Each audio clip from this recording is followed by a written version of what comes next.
The London series is over. Thank God. Well, I shouldn't say that.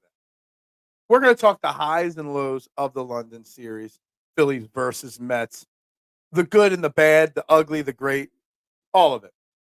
We're going to cover it all and, of course, dive into the Phillies and where they are now 65 games into the season. Also, we're going to dive into what I think is a terrible narrative that we have a Jalen Hurts, Nick Sirianni issue, which came up late last week. We're going to talk about that. Maybe you can convince me that there's a problem. I don't think that there's a problem. So those are the two main agendas. It's Overreaction Monday. Guys, Trend in the AM is live, taking your thoughts and opinions on anything you want to talk about in 60 seconds.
And a very good morning, everybody, and welcome to Trending in the AM right here on Edge of Philly Sports.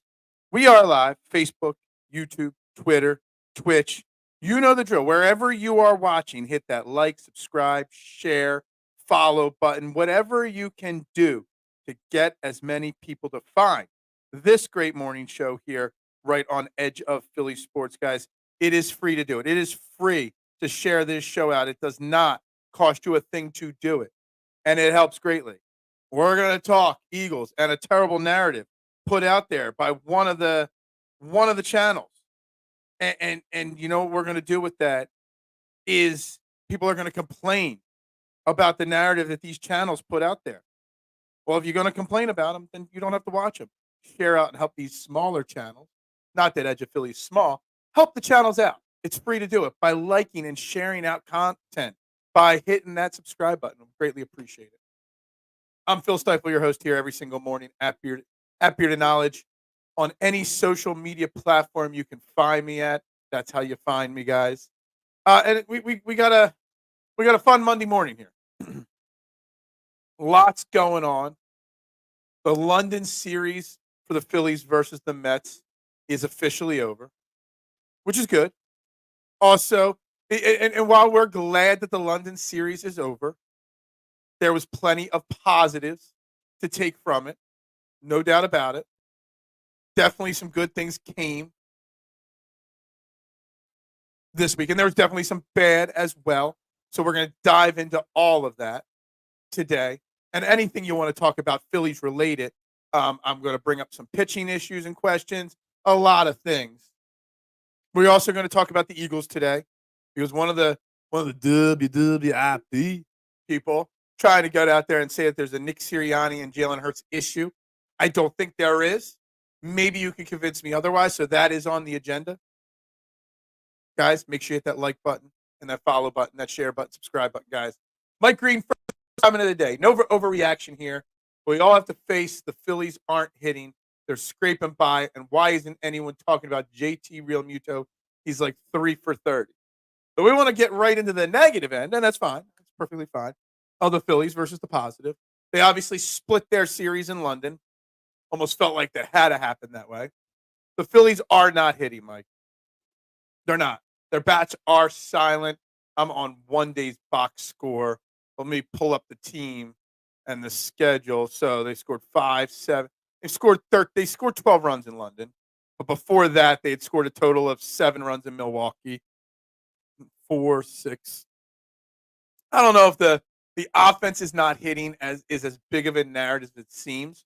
you do have a lot of guys in slumps. But the thing is with this Phillies team, well, there's two things with this Phillies team, Mike. One is that they always, for the last 2, 3, 4 years, there is always going to be about half the team that is struggling at the same exact time.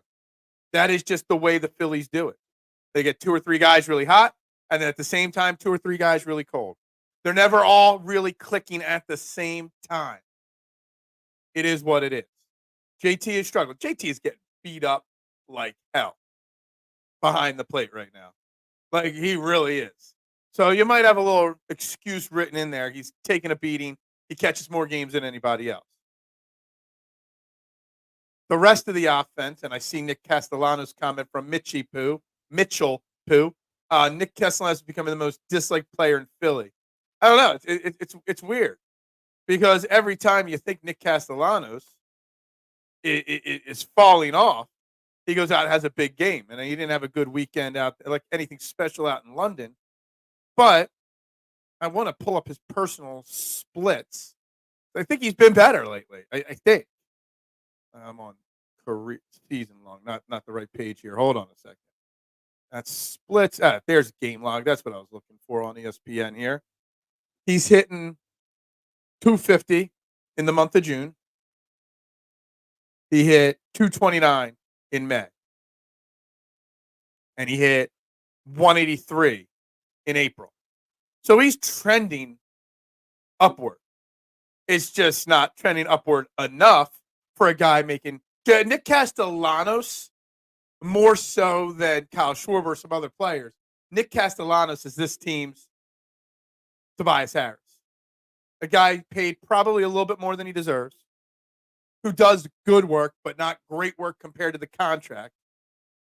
Nick Castellanos is also a pretty solid outfielder, so I don't know if he's the guy. Like, I don't think he should be playing every single day. I think he should get some days off. I think, you can rotate some guys in there, but he's not awful. He's not good.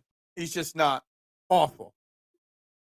But yet again, he is disliked because of the contract that he's playing under. And it's a shame that that's the way it plays out. It is what it is.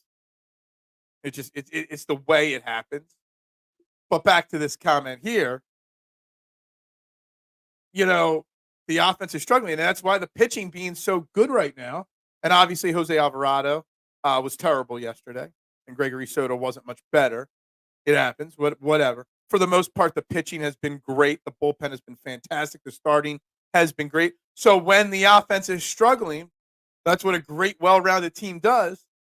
The pitching picks it up. And at some point, the pitching staff is going to get cold. There's either going to be injuries or somebody's not going to be pitching well. And that's when the offense better step up and take over. Now, you hope come October, Red October, that everybody's clicking together at the same time. But this team over the long haul, for the last couple of years, has had a lot of highs and lows, offensively speaking. They have a lot of very streaky hitters. Their least streaky hitter, Trey Turner, has been hurt. Now, I haven't heard any updates on Trey Turner. The last we heard of him was in Colorado in a setback. So I'm not sure when we will see Trey Turner again. I don't think they really mentioned anything about it in London. But who knows? Can't stand Nick Castellanos if he is Tobias Harris. Who would you rather right now, Mitchie Poo? Tobias Harris or Nick Castellanos? I almost said Nick Sirianni. My bad. Who would you prefer? And let me tell you something. I mean, it's funny how we grade a player's success based off the contracts that they're given versus what their talent is and what their skill set is and what they truly are capable of. A lot of players in a lot of sports in a lot of cities get overpaid or contracts that they probably don't deserve. GMs panic. GMs want to outbid somebody else, whatever it may be. And they overpay for guys. It happens. Somebody was going to pay Nick Castellanos. Dave Dombrowski ended up doing it. What is Nick Castellanos' contract Dave Dombrowski's worst move since he's taken over the Phillies? And that's not me bashing Nick Castellanos because I like Nick Castellanos. He's got a certain swagger to him. He's got a certain personality that I like. I don't give any S. You ain't gonna. I got too few shits to give. I like his personality. But at whatever it is, $25 million a year, it's just not good enough. But we blame the players for not living up to the contract so frequently. We do it with all our. We did it obviously with Tobias Harris, with the Eagles. I mean, I'm trying to think of the Eagles that we. I mean, I guess Josh Sweat to an extent didn't live up to his contract last year. I'm trying to think of other Eagles recently that haven't lived up to their big. Obviously, James Bradbury and Darius Slade didn't live up to their contracts. We're always blaming the players for not living up to their contracts when the contracts weren't their fault. No player in any sport is going to turn down a contract. I don't think I'm worth that much. Maybe you should give me $10 million less a year, and then I'll sign it. No player's going to do that. Mitchie Poo, you got a problem with me? You trying to start a beef with me, Mitchie Poo? What is with the beef? I don't blame people for not. Tobias Harris was a very good basketball player in a. If you take the contract and the Philadelphia 76ers disappointments out of the equation, you just look straight at Tobias Harris's numbers. Tobias Harris was a good basketball player. He just wasn't a top 20 basketball player, which his contract said he was. That's the only problem. And the same thing with Nick Castellanos. Did you see the unbelievable block from Derek White last night when we will ever see a 76er make that kind of a game-changing play in a high-stakes moment? Sign. Uber jealous Sixers fan. Well, I got some Sixers theories to discuss this week because, we're going to have some Eagles talks throughout the week and the next couple of weeks, but the Eagles are going to take a little bit of a back seat from now till quote-unquote training camp a month from now. I mean, I have some Eagles topics written down, and I want to talk Jalen Hurts versus Nick Sirianni and that thing. But, man, Sixers are going to take a lot of talk over the next week or so as the NBA Finals wrap up in very short. I can't believe how quickly the series is probably going to end. I really thought Dallas would win at least one game down there. But, Derek White, when will we ever have a team with the Sixers, even if they lose, Deebs? Like, every Sixers playoff loss the last 5 years, like we were left complaining about lack of effort, lack of talent, lack of this. Like, I would be okay if they just lost to the better team. Like, right now, the Mavs are just losing to the better team. They're not playing great, the Mavs, but some of it's actually that the Celtics are just the better team.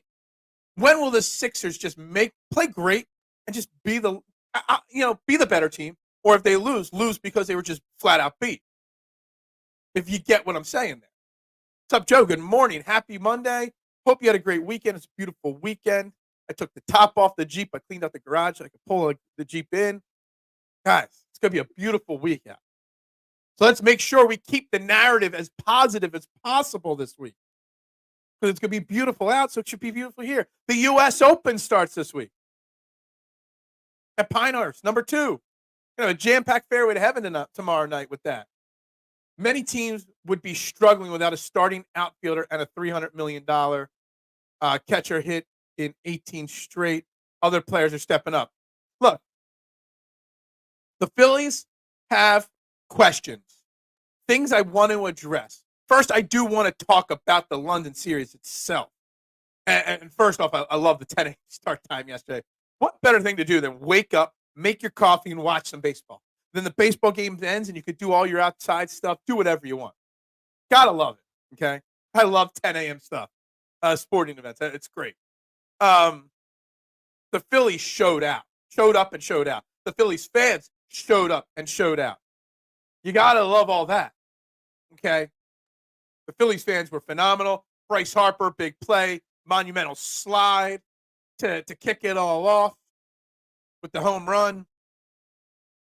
I mean, it all went well. But the Phillies do have injuries. Cody Clemens, not an important part, but a part. Brandon Marsh, starting outfielder, hurt. Pache, whatever. Rojas, Nick Castellanos, your 3 other outfielders, mediocre at best. Whit Merrifield had a big home run, but he's terrible. Phillies need to make a move. I'm still going to prioritize outfield help over pitching help at this point. And there's lots of rumors circulating about a lot of outfielders that are available. And I'm all for it. I have no problem trading prospects and elite prospects for elite players. Who is the worst contract in Philly history? A few come to mind. Namdi, DeMarco Murray. I smell a power ranking, Joe. Power ranking. I'm writing it down. Worst contracts, Philly history. That is a power ranking that I got to work on this week. At some point, I'll have that out. Namdi Osman would be there. DeMarco Murray, wasn't he traded for? Did we give him a big extension afterwards? Bryce Harris, Nick Castellanos, to name a few. I'm going to throw Greg Jeffries' contract out there. We overpaid for Greg Jeffries in the middle 90s. We weren't ready for a star on that team. I'll throw some random ones in it. But I like this idea and this theory of this. And you know I love lists. So I think we've got a list. A top 10 worst contracts in Philly history. Actually, I think we'll start it with a poll. And then we'll turn it into a power rankings based off of we'll make it a fan poll based off of that. A fan power ranking. Stop. Let's not turn this into a Tobias Harris bashing episode of Trending in the AM. That's a great trio right there, Joe. I'll throw Byron Maxwell to that. Of course, Byron Maxwell would have to. Who's worse? Who was a worse contract and addition to the Eagles? Byron Maxwell or Namdi Asamoah? They were both atrocious. I was more surprised that Namdi wasn't good than Byron. I remember when the Maxwell deal happened, and the first thing I said, wow, great deal. Then my first follow-up thought to myself was he a product of the system in Seattle? And I said, they had Richard Sherman. They had an elite defense. So I was more concerned initially with the Maxwell deal. Now, Namdi, I didn't realize how little Namdi actually wanted to play football because he didn't want to play. He didn't care about football. So I would say Byron Maxwell maybe was the worst deal. What's up, Eric? Good morning. Good morning. You say good morning after saying something about Tobias Harris. Tomorrow we're doing a draft of worst Eagles players of all time. How high would Jalen Reagor be drafted? See, and Jalen Reagor's problem partially was he wasn't a first-round talent. Again, just like sometimes players can't live up to the contracts that they're signing because they don't deserve them, they're not going to turn them down. Jalen Reagor didn't deserve to be put in a situation to fail in Philly because he should have never been drafted in the first round to begin with. If the Eagles pass on Jalen Reagor, what was it, 20, I believe, and Justin Jefferson went 21, I don't think anybody else in the first round's taking him. He wasn't a first-round talent. Lance Parrish, Vinny LeCavier. That is a great pull for worst contracts. I got to write that down because I might forget about that. And I'm assuming that if K1 was listening, he'd be impressed that I can almost say Vinny LeCavier's name. People doubt my pronunciation of names, but when it comes to hockey names, I normally can grab them pretty easily.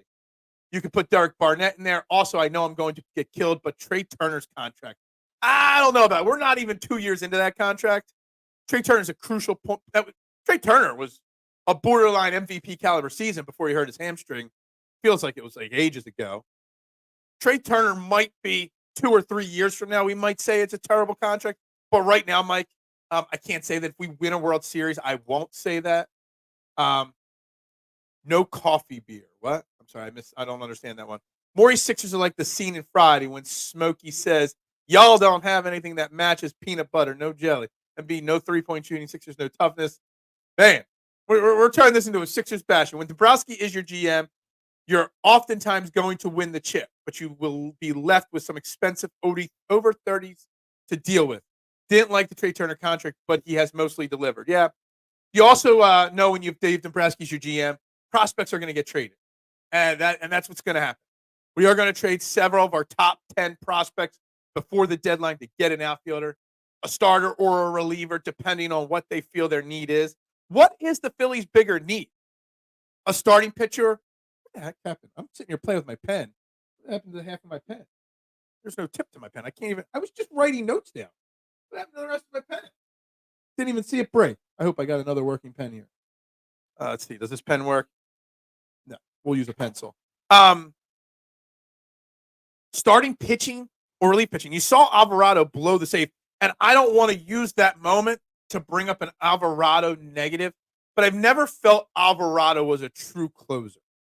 I thought he was better served in that high leverage situation.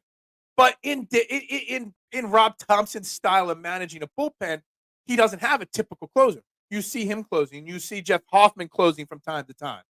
You might, if he continues it up, you might see Sir Anthony Dominguez back in that role from time to time.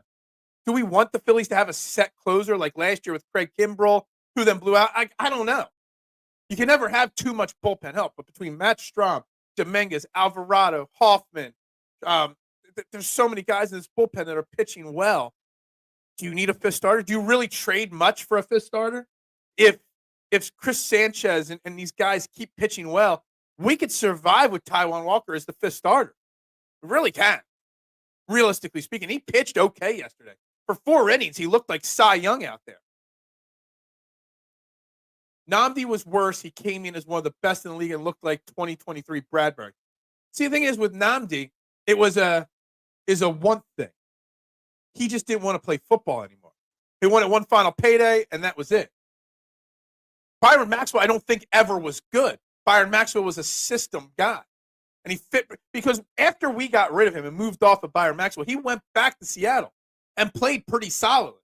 He just was fit for a certain. That's the thing. We've dealt with this with the Sixers, the Eagles, the Phillies, everybody. When you got round holes and you try to stick square pegs in them, you're going to run one style of defense and you're going to run players that don't fit that style of defense. That was the Byron Maxwell issue. The Iggy contract. I don't know. I think the Elton Brand contract was worse than the Iggy, but I'm going to write the Iggy down. I'm going to write Iggy and Brand down as part of this. You couldn't move on from him, though. You had to give him that deal. Luckily, the amnesty clause was put out there, and that got used on the Brand contract. So, yeah, I could say some names, K1. That's because Nnamdi was a zone corner being put in a man situation. Juan Castillo. Can we count Juan Castillo in worse contracts? Because we had to give him a contract to be the defensive coordinator. That was just Christian Bazudinhoot.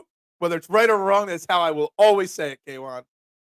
Ilya Brizgalov for the Flyers. He was such a joke. That was a humongous, big waste of money right there, for sure. Also, the Carson Wentz contract wasn't great. In hindsight, it was not great. I still, to this day, Joe, say that if he does not take that concussion from Jadeveon Clowney in that Seahawks game, we win that game, and Carson Wentz may go on and be our quarterback for a longer period of time, which then means who knows what happens with Jalen Hurts. I really think that concussion is what did him in. I mean, he might not have lasted here long term with his personality in the locker room, but there was no doubt that he was a really good quarterback for a while. He was an MVP. We don't win the Super Bowl in 17 without him. MVP candidate in 17, not an MVP. I know that. Alvarado's been tinkering with a few disastrous moments, but he is a good high leverage guy. Kerkering continues to grow. I think Kerkering next year maybe can be that closer. I still think Dominguez can be a closer.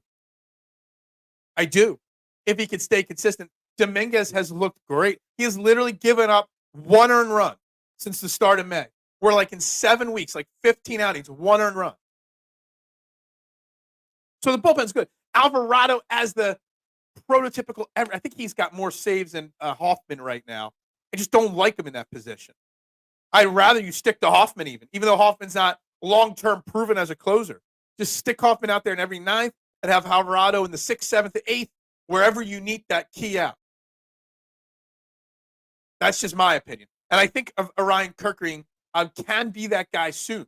That's why I don't know if they need to spend big pitching. You can always use, like, I don't know if they have to go out. We were talking about the Oakland Athletics closer for a few minutes a week or two ago.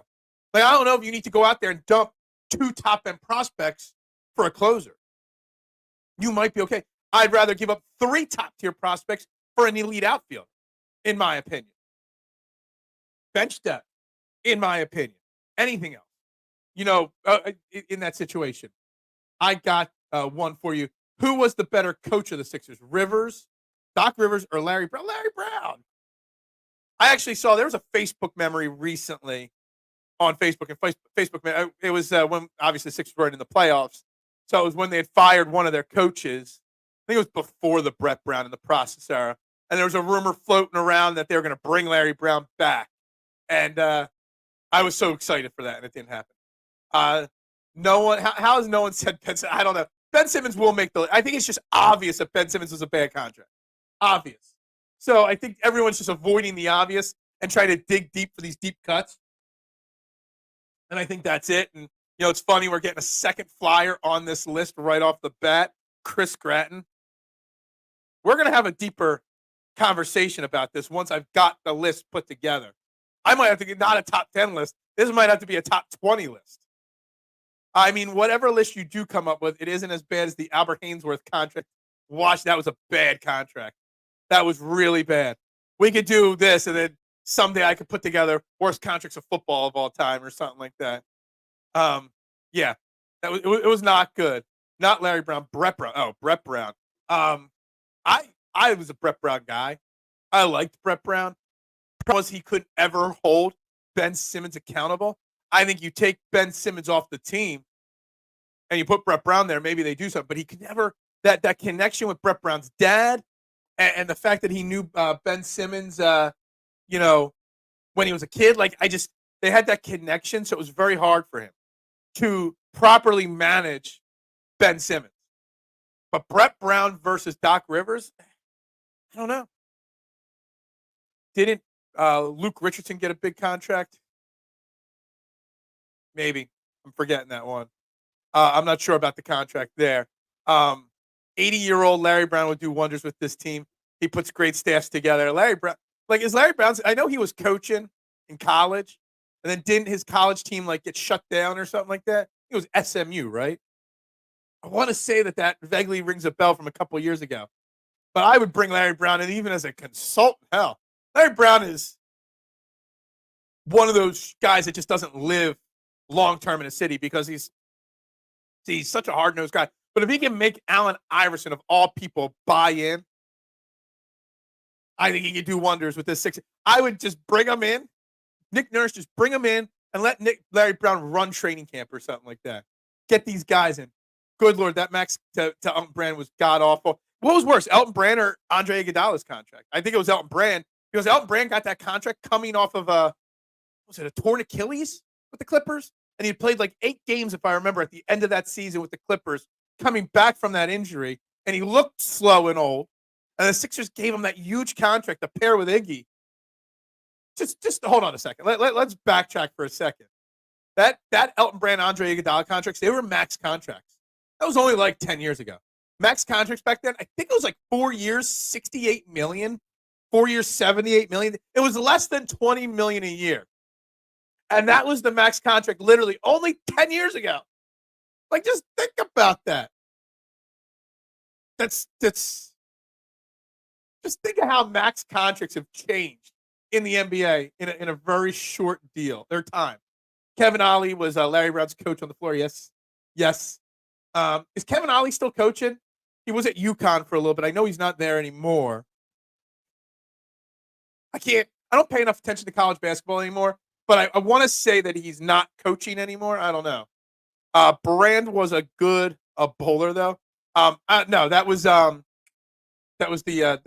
other dude that was bowling with the trade. I haven't drank enough coffee yet this morning. I'm struggling with names.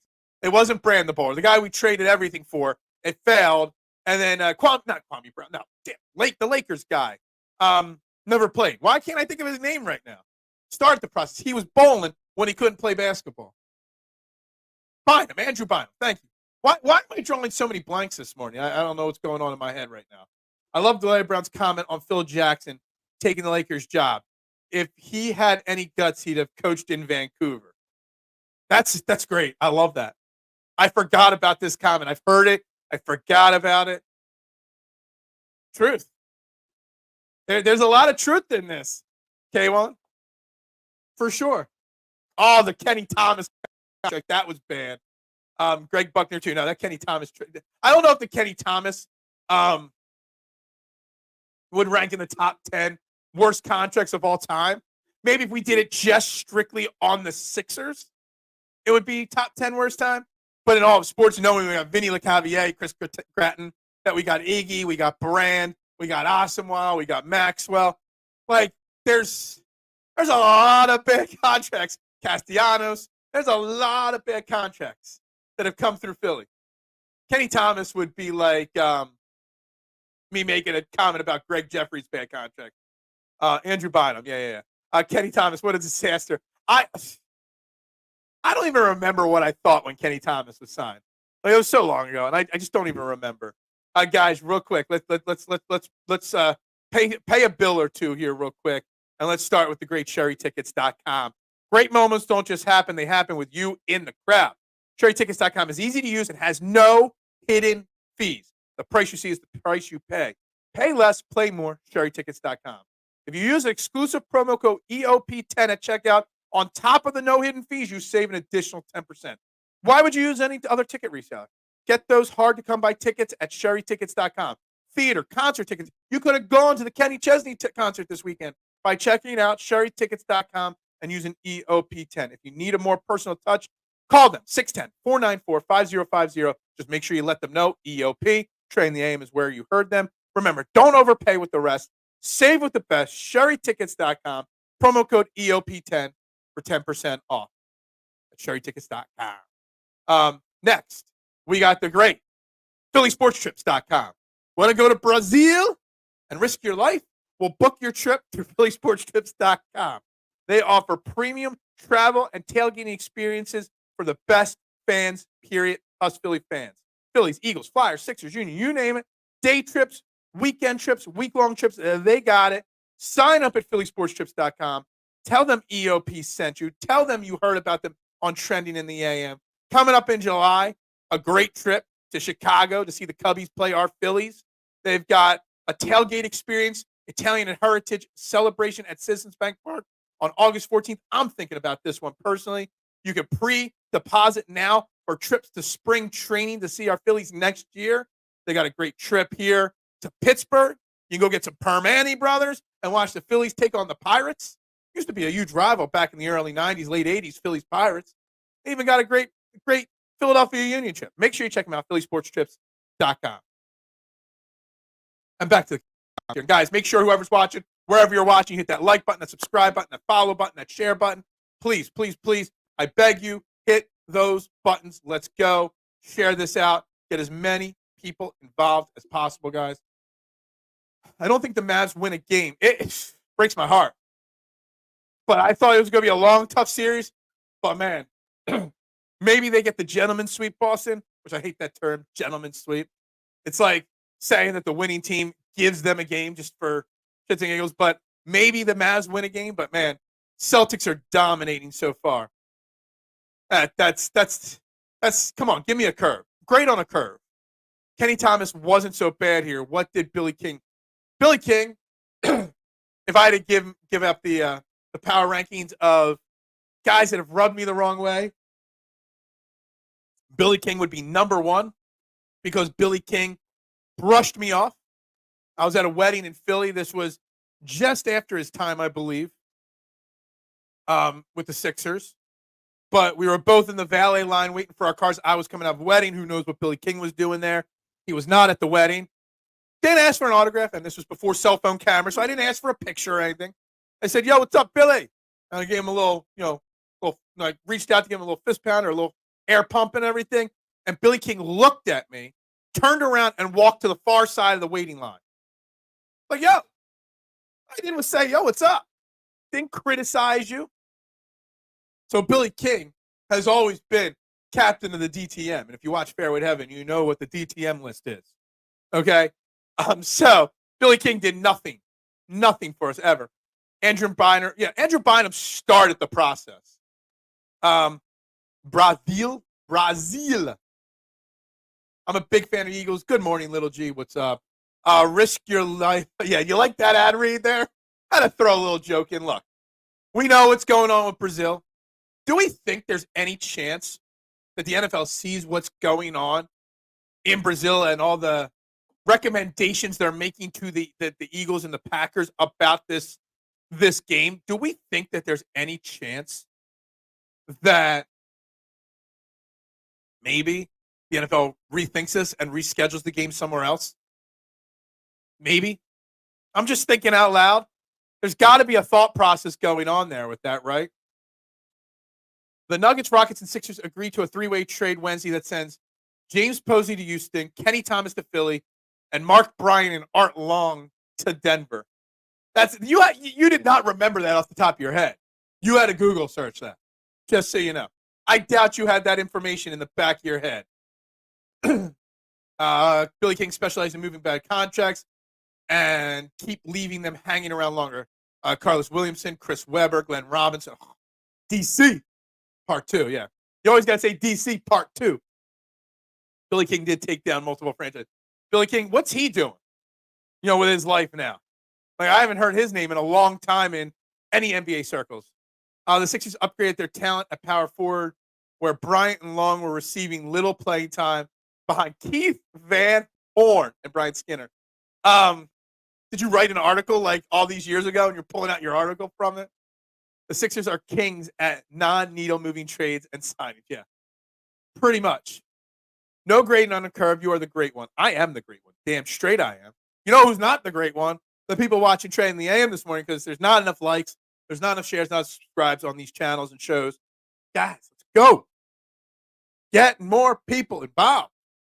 Overreaction Monday. I'm overreacting that you guys aren't doing your job as the core 12. Don't forget about the Sixers legend, Matt Harper. How can you forget about him? Sharpshooter. I actually like those kind of like, he fits in that. Jeff Hornacek, JJ Redick. What was the other guy I was thinking of? He signed a huge contract. Jason Capono. Those white boy shooters, man. That just spot up and shoot, and that's it. Matt Harpering was supposed to be the number 2 to AI after the finals appearance. Yeah, he wasn't. Billy King is the Patrick Cantlay. Yeah. Dude, Patrick Cantlay said, basically, I want nothing to do with saying hello to a guy that just randomly said hello to me. You're in Philly. You're the Phillies GM or the Sixers GM, or maybe you just lost your job. It was right around that end. Why wouldn't you just say hello? But no, do an about face and walk away. Brought to be the guy next to II and averaged 11 points, 30. Yeah. Not a good decision. Hinkie plus Larry Brown equals dynasty. Man, I love the idea, Eric. Let's do it. Larry Brown and Sam Hinkie should get together and be like, yo, let's team up. Go pick any city that needs somebody. Let's do it. Hertz says 90% new offense, actually 95% new offense. Yes, I do want to throw that into the conversation today. There was obviously from the WWWIP people, I think it was the Camrio, or Getting Jiggy with It, one of those guys over there, saying that we have a major Jalen Hurts versus Nick Sirianni problem because of the way Jalen Hurts spoke in his press conference, and that Jalen Hurts is a problem for not being more subtle with his comments and not driving a stake through the heart of this relationship. I'm paraphrasing. That's basically what he said. And I don't think there's a Nick Sirianni, Jalen Hurts issue. I don't. You guys could tell me if I'm wrong on that. You guys could tell me if those knuckleheads over there, WWWWIP, are even onto something or not. I don't think so. But Jalen Hurts saying that 95% new offense, and I don't know about Nick Sirianni and whatever else. I have the quotes up somewhere here so I can read them. When asked about Sirianni's change in coaching style, he said, that's a great question. I don't know the answer to it. I don't think there's a problem. The legend, Tractor Trailer. Yeah. He was a big boy. Didn't he pass away recently? XFL, there is no XFL. It's a UFL, just so you know. The 2002 Sixers was so bad that did nothing to get the team back to the finals. DC Harpering, Derek McKee, wasn't it Aaron McKee? Corey Blunt. I don't even remember the 2002 team. Slant routes are freaking back, baby. That's right. Slant routes, Thieves. You weren't in there. There was a Cowboys fan about 2-3 weeks ago in the show, in the comment section of the show, crying, saying that we're going to hate Kellen Moore really quickly when he runs 37 curl routes a game. This guy basically proved that Kellen Moore, or explained to us that Kellen Moore curl routes is like us with Brian Johnson calling bubble screens to wide receivers. It's all he does, and they fail all the time. Larry Brown doesn't play young guys. He gets the most out of average players, though. Curl routes off motion equals winnings. Exactly. Larry Brown was right about Phil Jackson. UB Brown had the real guts and made the Grizz relevant. I remember that when UB Brown was like 75 or 78, he was coaching. I mean, the guy's like 90 and still in TV. Gotta love that. He'd be forced to, with Sam Hinkie, he would be playing the young guys. More 50 burgers. What did Larry Brown say about Phil? Basically called Phil out for taking the Lakers job, saying anybody could take the Lakers job and coach the Lakers at that time. If he really wanted a challenge, he should have taken over the Grizzly job or a bad job to prove how good of a coach he was. He basically called him out, saying he just cherry-picked the best job. Basically. UB Brown coach Paul Gasol, and he was giving out work like a 10 pages. I don't really remember too much about that, but anyway. Back to this Eagles thing for a second. And I do want to keep the Phillies relevant in the conversation. If you want to talk the London series, and I love how Philadelphia fans showed up 10-1 Philly fans versus Mets fans in London this week. All well behaved. You didn't hear any problems. These awful Philly fans take over London. There are no arrests, no big problems. You know why? Because we're not that bad. So I want to keep the London and the Phillies in the conversation. But I do want to throw this Jalen Hurts versus Nick Sirianni. I think it's a dope, dumb, clown comment. And we throw the word clown comments around way too often with media people just because we disagree with their opinions. But I think this is just WIP trying too hard. Which is crazy because they don't need help. They dominate the ratings on the radio. They beat the fanny packs in every single time slot. So they don't need to get clickbaity, but they still do. I don't think there's a problem, but I do know there is a big group of Eagles fans out there that think there is a Jalen Hurts versus Nick Sirianni that actually agree with that theory. I cannot find any reason to believe that there's a problem between those two. I don't. The XFL conference, what is half of the USFL versus the XFL? Just thought they merged. I don't know. Nobody cares about the XFUFSFLYD, whatever league it is. WWW. You got to spell it out. You can't write the three letters, noobs. You got to write DUB, DUB, and DUB, and then the I, spell it out EYE, and then PEE. So WIP is now relegated to Spike's tendencies to turn the station into the art. Yeah. Look, I'm no Spike guy. I'm not. He does great stuff with dog rescues and stuff like that. So as a person, he might not be that awful.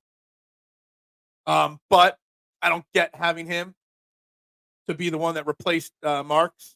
Well, I had no problems with the Marks and Reese show. They did pretty solid work. Minimal controversial takes.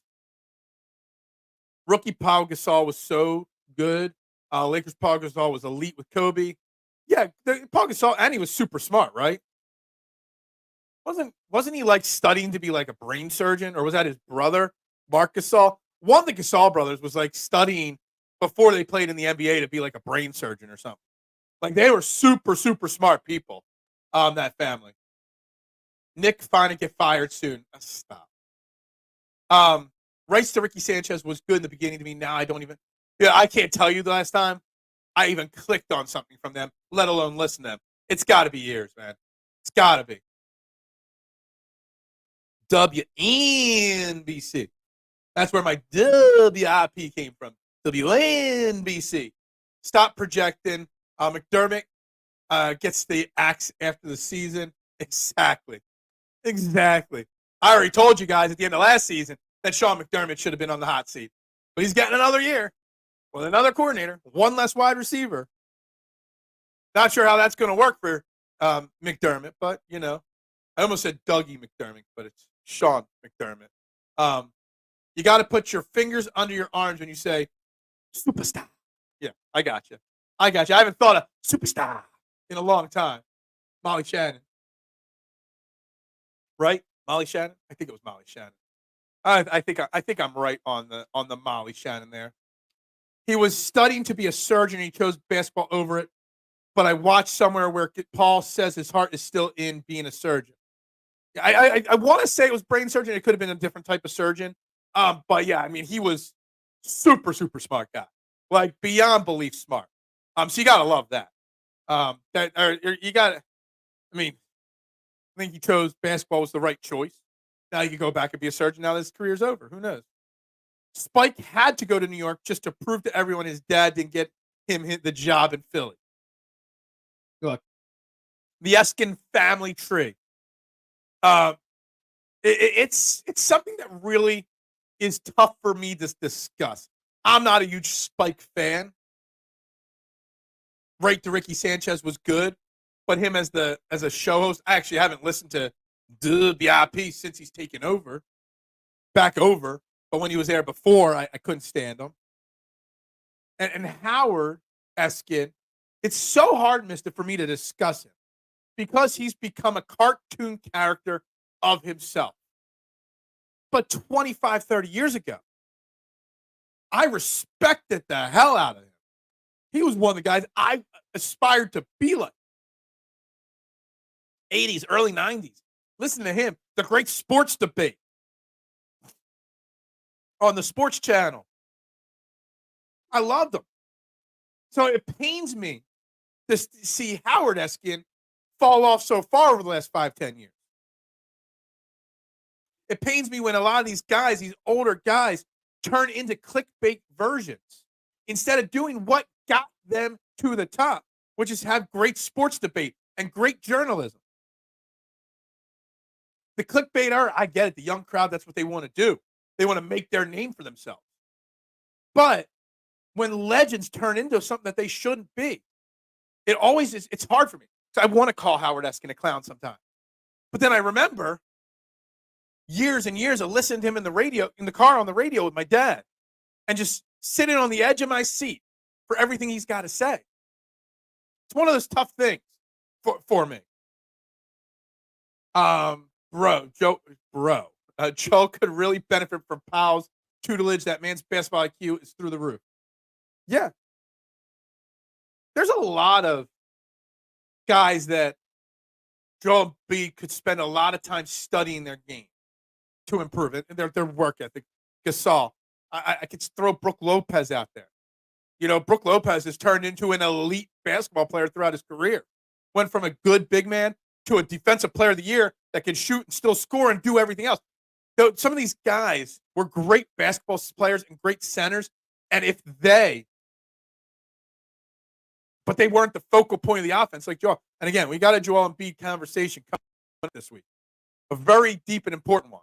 Maybe I'll ask Steves to come on for that one again. Once WIP went with that dude from Houston, Josh Innish you're talking about, I could see they were taking crap into, but they still, doesn't matter what kind of stupid things they do, they still get the ratings. And why? Because they talk Eagles. That's why every show, whether we're talking Phillies, Sixers, Union, Flyers, every show has an element of Eagles here. Why? Because Eagles sell. Sex sells, Eagles sell. You talk the greatest. You always play the greatest hits. You play the top 40s. You talk Eagles. But they went in a different direction with Innis and now Eskin. Hey, they've gone downhill drastically, for sure. Old guys have to do that crap, I guess. I guess. Yeah, it's gonna suck when they win. We're not at the cherry bombs yet, guys. We're not there. I almost did, but we're not there. Last time Celtics won the chip, Phils won the World Series. All right. Celtics, chip, Phillies, chip. They equal each other. I like it. I like where your head is at, Nooms, right there. Big Phils, that's right. I'm Big Phil's. Telling you. I don't know why you sent me that link to the Big Sills thing, Eric. But I looked at it. Maybe it was just because he said Big Sills. Anybody that refers to themselves like that, hey, I'm Big Sills. You're an idiot. Not you, Eric. Big Sills. That's all I'm going to say. Guys, you're not going to want to miss this right here. Philly Press Box Radio. They're normally Wednesdays right here on Edge of Philly. But on Saturday, June 23rd at 1:30 at the Irish Rover in Langhorne, they are going to be celebrating their 500th show. Now, I don't count my shows. I've probably done way north of 500, training the AM. But these guys, Chet and Bill, the elder statesman of EOP, Philly Press Box Radio, been doing this for 500 shows. And they're going to have 3 Flyers legends live in Langhorne at the Irish Rover. The 23rd, 1:30 to 3:30. You're going to have to go check it out live or right here on Edge of Philly. They are going to have Joe Watson, Jim Jackson, and Lou Nolan all on the show. So help celebrate show 500 from Philly Press Box Radio, guys. You're not going to want to miss that right there. And I know there's some of you Flyers fans out there that might be right up your alley there. How you going? That's right. I wanted you to see him say. That's the only reason why I did it? Okay, I got you. I wasn't sure why you said it to me, other than the Big Sills. I didn't know if I was missing something else there, but I got you. You got to refer to yourself in the third person. You're just a dope. Plain and simple. Just a plain and simple dope, in my opinion. Guys, no one's doing a job talking the Eagles. So no one's trying to convince me that there is a problem between Jalen Hurts and Nick Sirianni. So with that being said, I'm going to switch back to the Phillies and talk more Phillies. I will take the Celtics for Phil's trade-off. I have to leave with something. Yeah, absolutely agree. Look, whether you like it or not, I love. See, here's the thing, Marshawn. Can we? I'm going to take this and I'm going to phrase this differently. The Celtics were hands down, in my opinion, the best team in the. I hate the Celtics. I hate Tatum. Hate Jalen Brown. Hate that organization. Have my entire life. As a Sixers fan, always have. But I am a realist, and I can say, honestly, I think the Celtics were the best team in the NBA. Right now, through 65 games, the Phillies are the best team in Major League Baseball, right there neck and neck with the Yankees. Okay? I like it when the best team, I love when Patrick Mahomes and the Chiefs are the best team in football and they win the Super Bowl. Sometimes you get teams that get hot in the playoffs and knock off a top seed or something like that. When the best team wins the championship, I love that. It just proves that they were the best team. It doesn't leave any excuses. You know, the Celtics get knocked out in the second round and the Mavericks beat, the Indiana Pacers for the title. Well, the Mavericks beat a up-and-coming team. You got to like it when the best of the best win the championship. It's hard to picture Sills on the same line as Jerome Brown. What? Big Sills was a football? I didn't even know he was a football player. Drew Holiday is too good. Drew Holiday, I wanted. I remember talking about it on this show, Marshawn. You probably remember that I wanted the Sixers to target him when there was rumored when he was traded in the Dame deal to Portland, and then he got moved to Boston. I'm like, yo, he's in Portland right now. Yo, let's go get him. Drew Holiday in that backcourt next to Tyrese. If we had Drew Holiday next to Tyrese Maxey and Joel Embiid, we might have been playing at the very least in the conference finals. At the very least, the conference finals.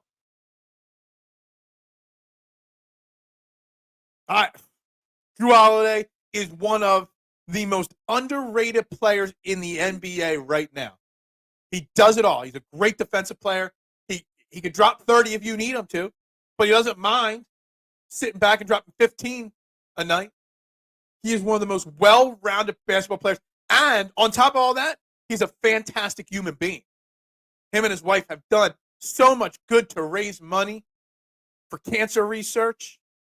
I mean, Drew Holiday, is an elite person, an elite athlete, an elite basketball player.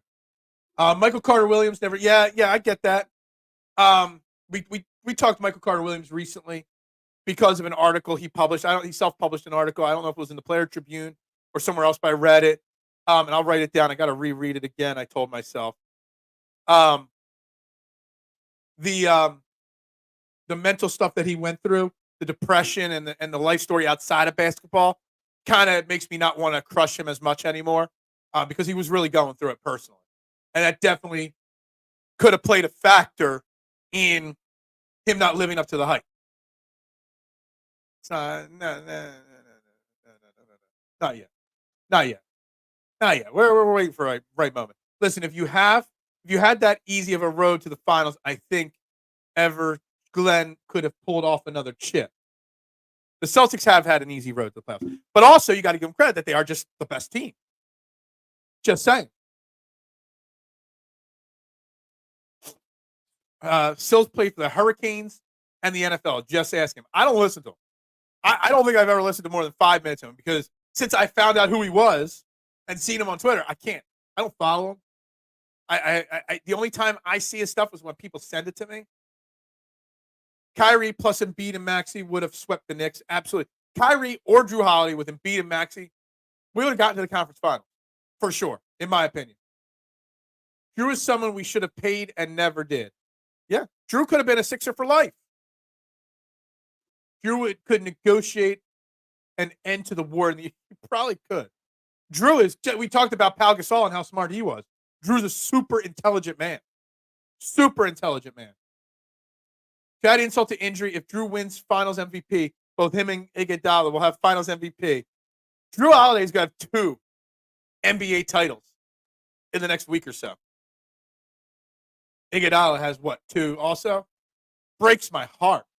Breaks my heart. Guys, I'm going to shout out some of our other sponsors here. The Streetlight Kitchen and Bar. We had a great Phillies thing there a few weeks ago. Make sure you check them out. Great food. They're not just a hotel, bar, and restaurant. It's a great place to hang out, guys. 5400 Fern Boulevard, Drexel Hill, at the Holiday Inn and Suites of Drexel Brook Event Center. Great food, dude. When we were there, I had some fantastic food at the bar, watching the Phillies, doing the pregame show with Al, Sal, Mike, and company. So go check them out. Go check them out. Fantastic. They're little cheesesteak sliders and their little burger sliders, or cheesesteak egg rolls and burger sliders. Fantastic. And, of course, the 65-plus year quintessential Irish-American bar in Ridley Park, Dolan's Bar, 24 East Sellers Avenue. Check them out, dolansbar.com, Facebook, Instagram, TikTok, you name it, they're on it. Go check them out. And that just leaves one ad, but not yet. I keep teasing it. Still, I don't like the fact that people use that term clown so frequently, Noon. Everybody's a clown when they have a take. If you don't agree with their take, they're a clown. But there are certain people that constantly put out stupid takes just to get react. Again, I'm not advocating listening to his show. I'm assuming it sucks. Let me tell you something. That man, for as many people that complain about his bad takes, does numbers. I would die to have the numbers that Big Sills gets. We're talking thousands and thousands and thousands of views every day. I grind in the morning, 8 a.m. to 9:30. He grinds in the afternoon every day. Every day. Thousands of views. For a guy that nobody likes, people listen. Because the casuals like those kind of hot takes. It sucks. It really does. I would die to have 5,000 people watching this show a day. You would get 2 hours, maybe 3 hours. He only gives out, I think, 1 hour of a show every day. You get 2 or 3 hours a day with me if I was getting 5,000 views a day. The sponsors I could get with 5,000 views a day. I can afford to do a 2 or 3 hour show. But he is a clown, straight up. Pancakes, yeah. I do love good pancakes. I made a great breakfast. I'm a breakfast guy. I always get a big breakfast every day, or make breakfast every single day. I'm into meal prepping for breakfast now. I make a breakfast casserole or quiche every 4 or 5 days. Cut into 8 pieces, put it in the fridge. I did an egg, sharp cheddar, donut holes, sausage links, chopped up in a thing, baked it with the sharp provolone, a little bit of syrup flavor to it. And I made that yesterday, and I got it for the next couple of days. Fantastic. I'm going to do my next breakfast casserole is either going to be an egg with pancake mix or an egg with waffle mix. Still working on the details. I think it's bacon with pancakes or sausage and an egg mix, bacon. Love it. Love it. That's right. That's right. I purposely mix it up. When you guys ask for something, I'm going to go in the opposite direction. If you weren't asking for it, I would have already read it. Somewhere at Crumble Cookie Shop, Daryl Morey is reading my comment like, who is Kyrie? Yeah, exactly. Guys, you are watching Trending in the AM right here on Edge of Philly Sports. Please hit that like, share, subscribe, retweet, follow button. Wherever you are watching, please hit those buttons. You want to see me take Sills down in the ratings, I need you guys to do that. Please, tell a friend, tell one, tell all. Knock on the shoulder of the person in front of you. At Wawa, they'd be like, yo, in the morning, you should be watching Trending in the AM, the best sports morning show in Philly. The first daily YouTube show in Philly. It's funny. I mean, funny like a clown. I amuse you. When my wife, a funny side story about this, when my wife and I first started dating, we watched this movie, first time together, and she pulled out that line before it happened, or maybe it was after or before we watched the movie together. She pulled this line out when we were dating. I'm like, this is the one right here. If she's gonna drop a Goodfellas quote in the middle of a date or something like that, that's a keeper right there. So that line always has extra special meaning to me because, come on, guys, it's funny. It makes it a keeper. Nice reference. Yeah, exactly. You know, Scam Hinkie trades Drew for Michael Carter Williams and Nerlens Noel. In the same draft, Giannis, McCollum, and Gobert came out. Well, Giannis, you can't put McCollum and Gobert. I'm thinking of the Gobbler, the Gobert, in the same comment as Giannis. Obviously, Giannis is up here. McCollum's here. Gobert is down here. But yes. Look, Michael Carter Williams, in theory, should have been a good player. And I recommend you read the article. You'll think differently about the failures of Michael Carter Williams when you know of the stories that he was going through, the depressions, the suicide, his wife leaving him, or his fiance at the time leaving him with his daughter, him not being able to handle being away from his daughter when she left with the daughter. You know, there was a lot of personal issues going on with Michael Carter Williams throughout his career, trying to play through injuries because of he heard the reputation that he was getting. I have a soft spot for those kind of stories, mister. And so I'm on board with them. Yeah. Well, I mean, I did propose like less than 6 months after we started dating. So I think we were already planning our wedding like 2 months after we started dating officially. Just so you know. So yeah, you know, it's a keeper when someone can drop certain types of quotes. Like, yeah, you got to find out. It's like from the Bronx Tale.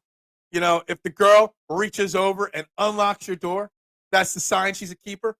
There's certain signs that a girl's a keeper or a guy's a keeper for the female part. You know, we do have women that watch the show, Barbara, mainly.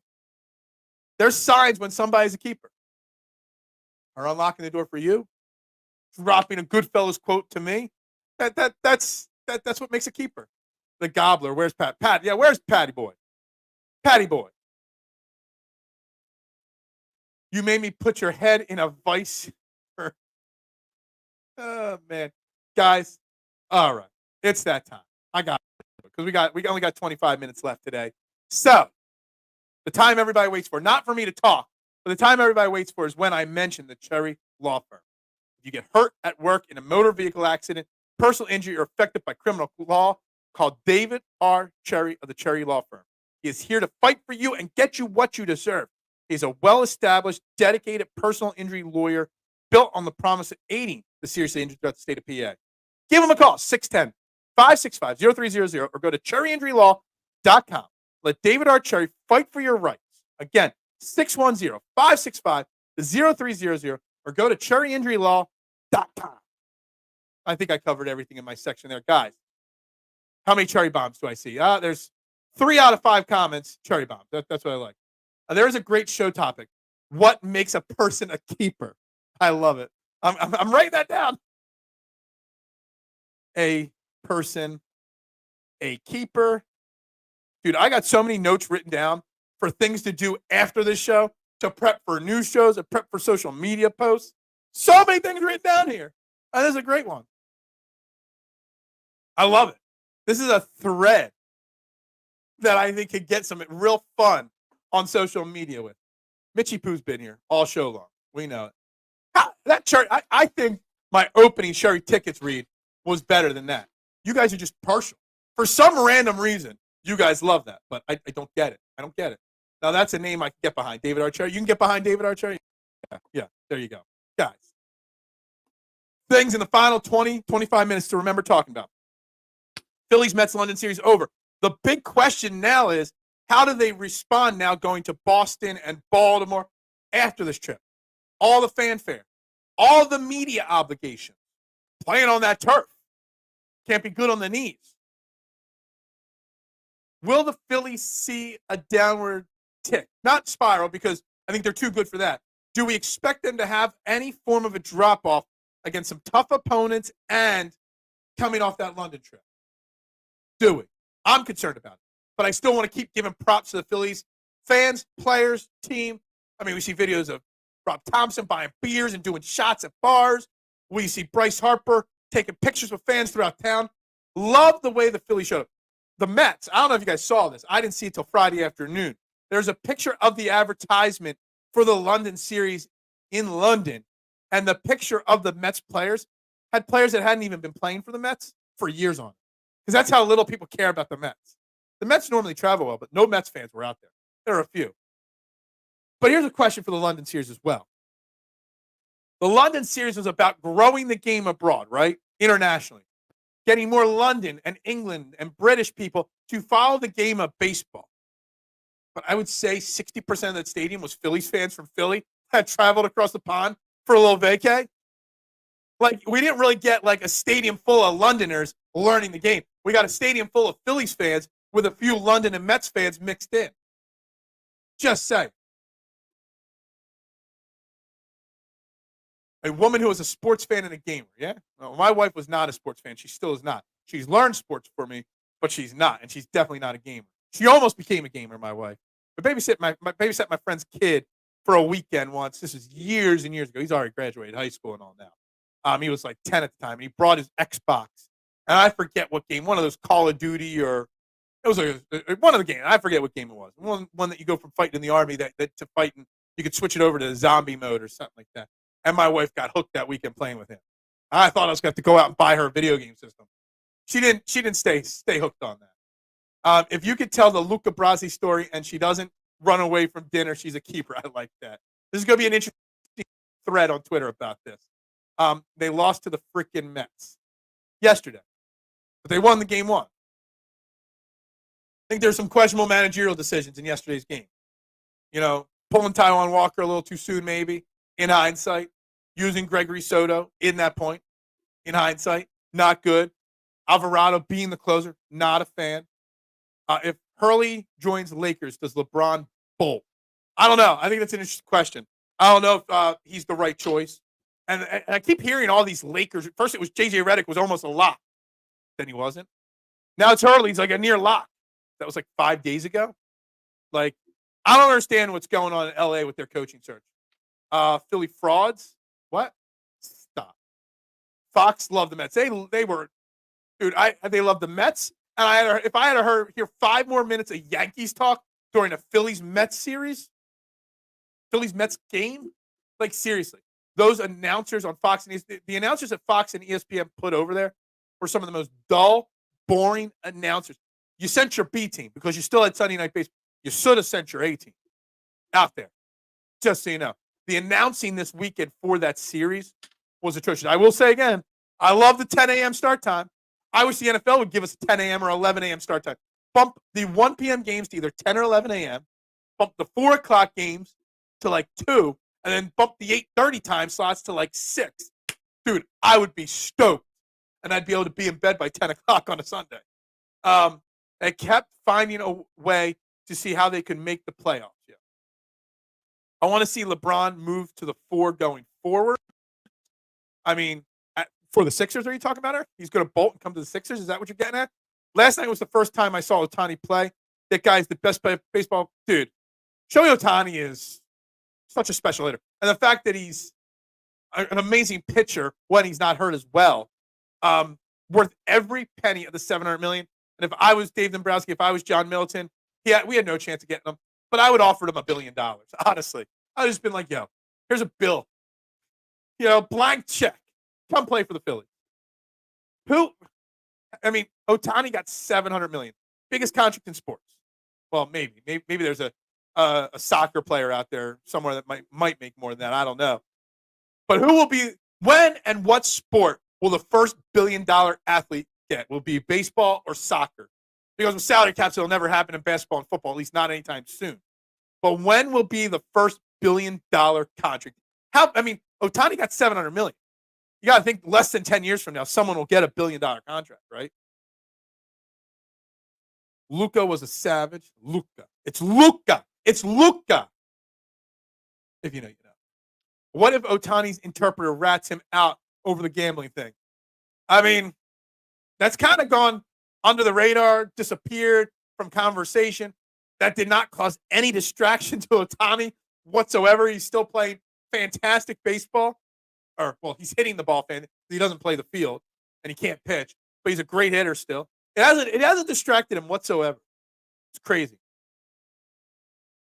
The interpreter's working DoorDash now? Is that what it is? Nah, I doubt it. I bet you my man Ohtani privately took some cash and was like, yo, take the fall for him. It's like another Ray Lewis, situation. He gave the guy to take the fall money. Some money to take the fall. I besmirched the name of Luca Brazzi. Forgive me. Yeah. It's Luca.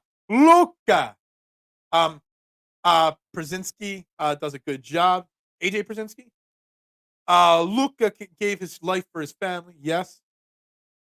Mike Schmidt was the MJ of the Phillies. What? I don't understand where that reference is coming from. ESPN announcers were awful. Glanville is a snooze fest. Kirkin is a reporter and not yet. Absolutely. That right there, the Kirkin part of your comments, spot on. Mike K is just cashing a check. They were terrible. Terrible. The Fox was not good, but the ESPN announcers were awful. Awful. Awful, awful, awful. The interpreter was found guilty. Yeah. A lot of people are found guilty when they're not guilty. A lot of people are found innocent when they're not innocent. I'm telling you, he took the fall. I'm telling you, Ohtani had – I don't want to rehash that Shohei Ohtani gambling situation again. But you cannot convince me that Shohei Ohtani had no clue and was a completely clueless 12-year-old child in this situation. He was not clueless, and he was not innocent in this situation. You cannot convince me otherwise. You can't. Shohei Ohtani knew what was going on there. And the interpreter took the fall. 1,000%. Oh, he took, okay, God, yeah. Yeah, 1,000%. I think that was before I joined EOP when we had that conversation on this show. When the Ohtani stuff dropped back in, it was towards the end of my time at my last place. ESPN has sucked since I was, I don't know how old you are, elephant in the room. ESPN used to be just like the radio and the dial channel, WWWWIP, used to be good. ESPN used to be great. Like, watching SportsCenter at 6 o'clock was must do. Even through my college years in the late 90s, early 2000s. Even early on, SportsCenter was it. Now, it sucks. It really does. The announcers they have for baseball and for some of their other sports is not good. They're the official hockey spot. They don't do a good job of promoting hockey, even though the hockey games are on their channel. Doesn't the Stanley Cup start tonight? Do we have any predictions for that? The Oilers, the Edmonton Oilers versus the Florida Panthers. I don't have a horse in the race. I guess we'll go for the Oilers. Phil, rule number 1 is always roll with an Eric R. comment. My comments are make to break the fourth wall. You're breaking the fourth wall here. Eric is the Fellini of the court. I don't know who Eric is, really. He's an OG, though, K1. I'll tell you that. Eric's been around longer than you, K1, in my comments. Just so you know. Eric and Marshawn are OGs with me in this show. And Adam, when he's here, when he's not working the morning shift. They're my OGs. from AAT Bird's time. My alarm was my TV turning on SportsCenter in the morning. Yeah. I mean, you had to. You had to watch SportsCenter in the morning and the evening. You know, the internet was still there, but it wasn't what it is now. But it was much, they had great commenting. They did great highlights. They had less segments and more highlights, less debates and more. SportsCenter was supposed to be a highlight show, basically news for sports. And now you got all these other interviews and things going on. It's less about highlights and more about the other stuff, which they've got plenty of other shows to do the other stuff on. 36. So you're about, let me do the math, 7 years younger than me.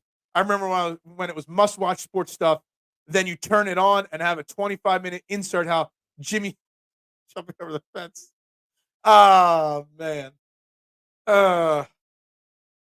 You're picking Florida, the Florida Panthers to win.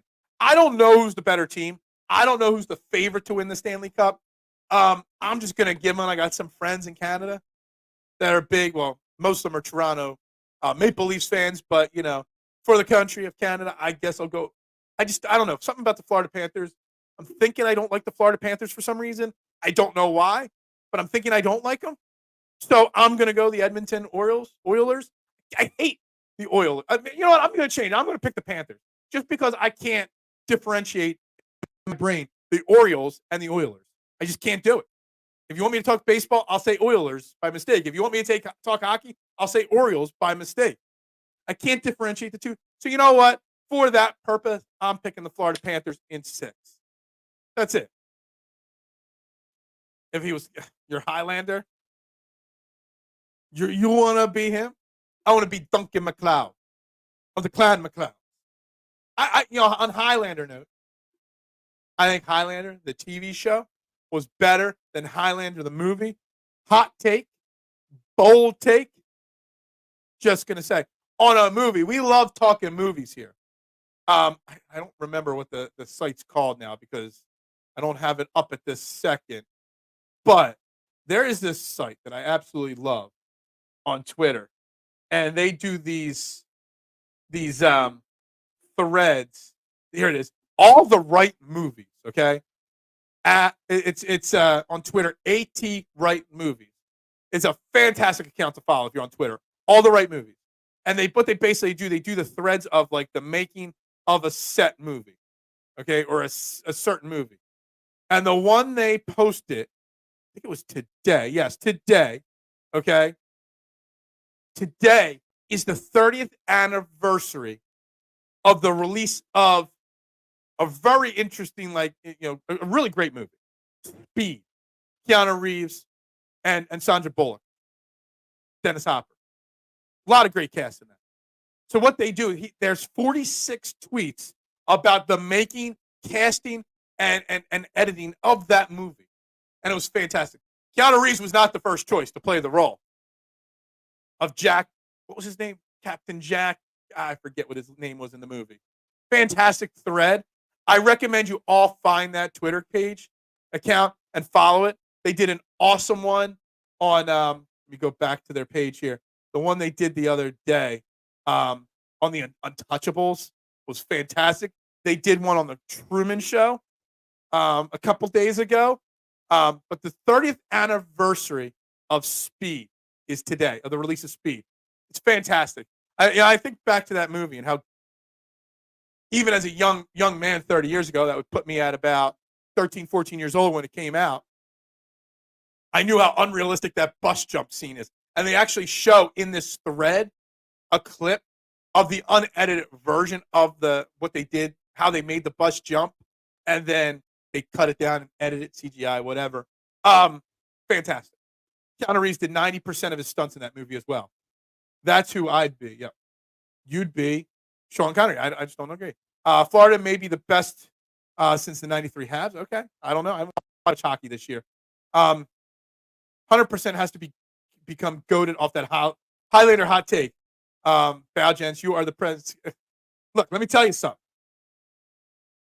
Highlander the TV show was way better than Highlander the movies. Just going to say it.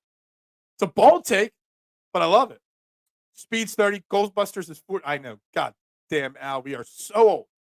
So old. But here we are. Anyway. Top 5 Adam Sandler movies. That's a tough one, man. There's only 10 minutes left in the show. I don't know if I could think down on that one. Fourth Wall Broken again. Yeah, absolutely. If they remake Speed, I want Phil as the bus driver.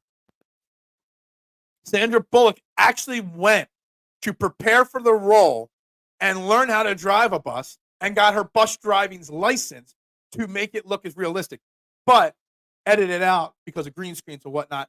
She wasn't driving the bus the whole time. There was another, you know how like you have the student driver and they have like the steering wheel. The teacher has a steering wheel as the student driver does as well.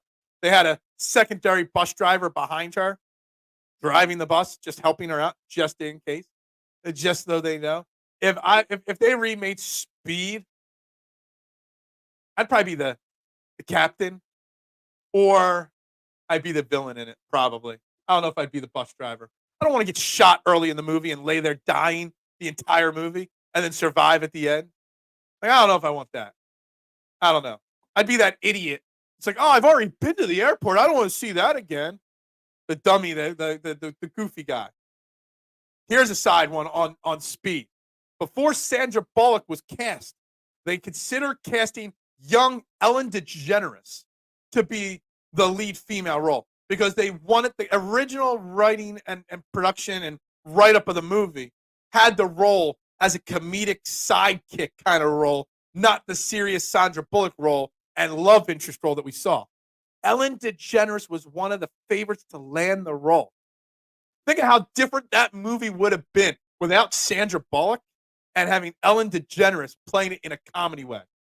That movie would have been a complete letdown and be completely, it would have changed the course. We would never have got Speed 2, Cruise Control, if we didn't have that. One of the worst sequels of all time. Is Speed 2, Cruise Control the worst of all time? I don't know. We grow old, we wear the bottoms of our trousers rolled up. Or rolled. I'm not sure why that quote. It's a great quote, but I don't know where that came from. Speed is one of those movies that couldn't be remade. Speed 2 is horrible. Cruise Control. And as being a former cruise ship employee, which is something that's making the rounds on Twitter this weekend with me, because there's a video of somebody jumping off the side of a cruise ship, and I said that guy's either dead or left on that island because they don't let you back on the ship when you jump off. I look at Speed 2 Cruise Control as an employee, and let me tell you something. That would never have been realistic. There's so much security that you don't see on a cruise ship. There's a reason why it's been since 1985 since anybody has attacked, not successfully, but attacked the cruise ship. Okay? We go through terrorist training on a cruise ship. No lie. We do. What to do in the event of pirates trying to take over a cruise ship. Just say. It's something interesting. Training for crew on a cruise ship, the things they have to teach you, it's insane. It really is interesting. What's worse, Speed 2 or Teenage? No, you can never besmirch the original 3 Teenage Mutant Ninja Turtle movies. I know Teenage Mutant Ninja Turtles 3 was bad, but you're talking to a guy that we brought up early dating with my wife. My wife thought I was a loser because I showed up for the first time we went for drinks. Not a date, just a casual drinks with a group of people with my Donatello Teenage Mutant Ninja Turtle shirt on. All right? Teenage Mutant Ninja Turtles are like, you could get rid of every Avengers movie. You can get rid of every DCU movie. I am a Teenage Mutant Ninja Turtles super fan. Love them. So don't besmirch them. Everybody makes fun of the Teenage Mutant Ninja Turtles breakdancing with Vanilla Ice. I thought it was awesome because I love the Turtles. I'm the star of Under Siege. Did they actually make it Under Siege 3? I know they made it Under Siege 2. That wasn't very good. Not at all. Replace Sandra and Reeves with Ellen and Rose. Donald, no. I forget. Do I still have the thread up here? I want to bring up who was originally in the cast here to play.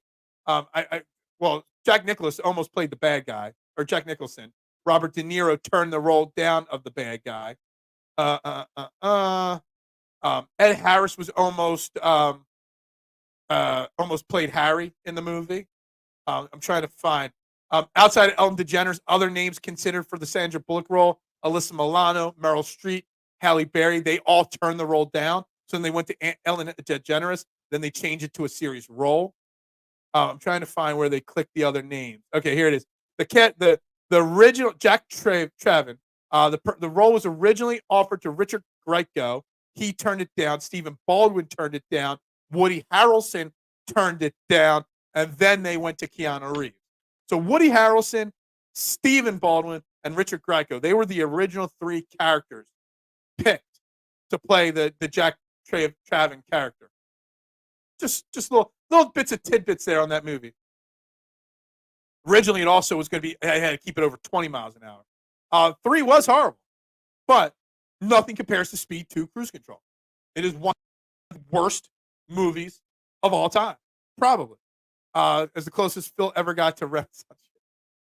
Legend has it, Phil showed up on his first date with Donna and Daisy.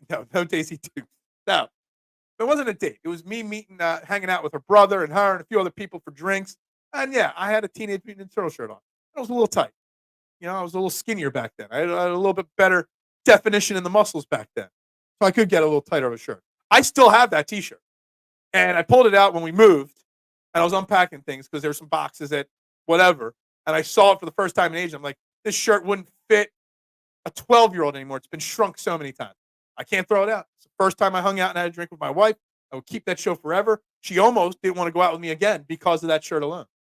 I can tell stories about my dating life early with my wife. I don't understand how Stephen Baldwin was considered for anything. Well, he was the second person. So he was second choice. They tried to make Speed a B movie. They wanted it to be, Stephen Baldwin in 93 was a hot shot actor at the time.